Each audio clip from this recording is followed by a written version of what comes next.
Okay, so welcome back. This is video number 6, and this is what we call the consumption boost. So we talked briefly about different ways to increase the consumption rate, but how can we increase it further?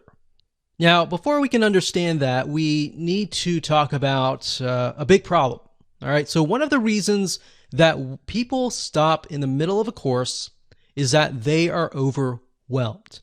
Now, we talked briefly about this in the previous videos, but this is a big problem. People get anxiety. People get, stressed out when they get in the middle course and they think, oh, this is so much information. I'm getting information overload.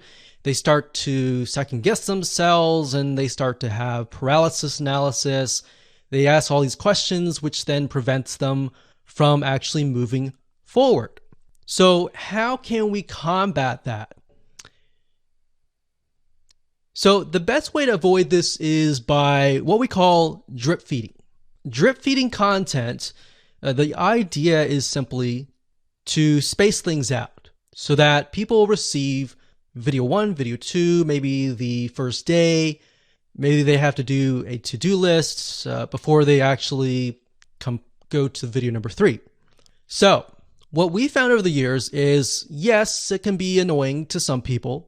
And a lot of people get annoyed by that because they are expecting all the videos at one time.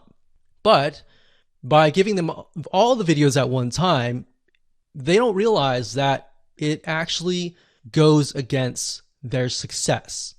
So if you are going to do drip feeding, you may want to mention that in your introduction video and say, look, we've created this course to ensure that you have a high rate of success, that you are able to implement everything that we're going to teach you. So that's something to keep in mind. So like I said, a lot of people get annoyed by that, but like I said, in reality, your students are more likely to implement what you tell them if you space things out.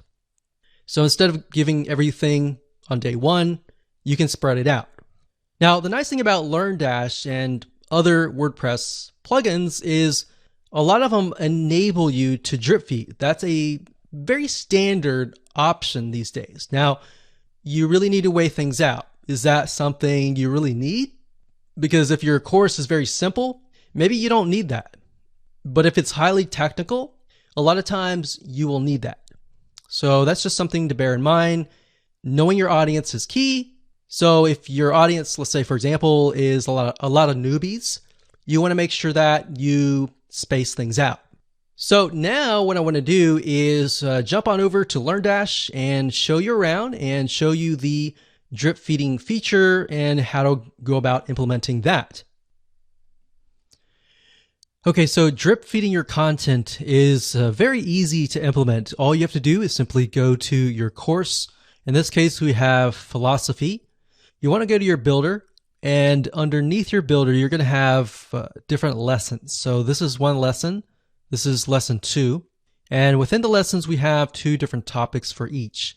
So let's say we want to release this immediately, and then we want to release this maybe 2 days later.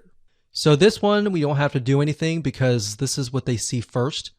This one will have to delay it by 2 days. To do that, it's really easy to do. You just click edit like that. And what that will do is it'll go into that particular lesson. And we want to go to settings. And if we scroll all the way down to the bottom, it's going to say lesson release schedule.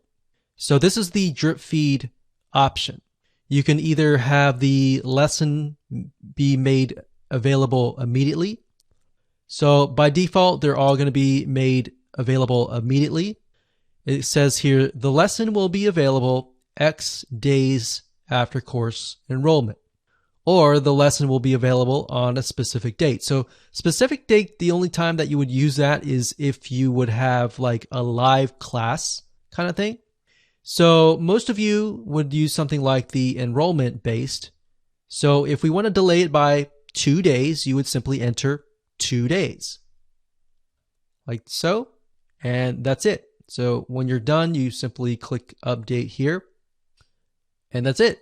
So that's what you're going to want to do if you take a look at the map per se. So we got videos 1, 2, 3, 4.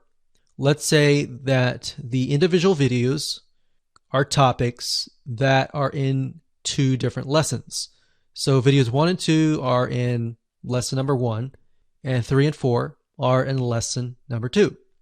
So what we can do there is, looking at the map, we see what we need to do, and we simply implement that. So if we have like a third lesson, you would simply go to that lesson like we did here, and simply click on Enroll Based and do it 2 days later.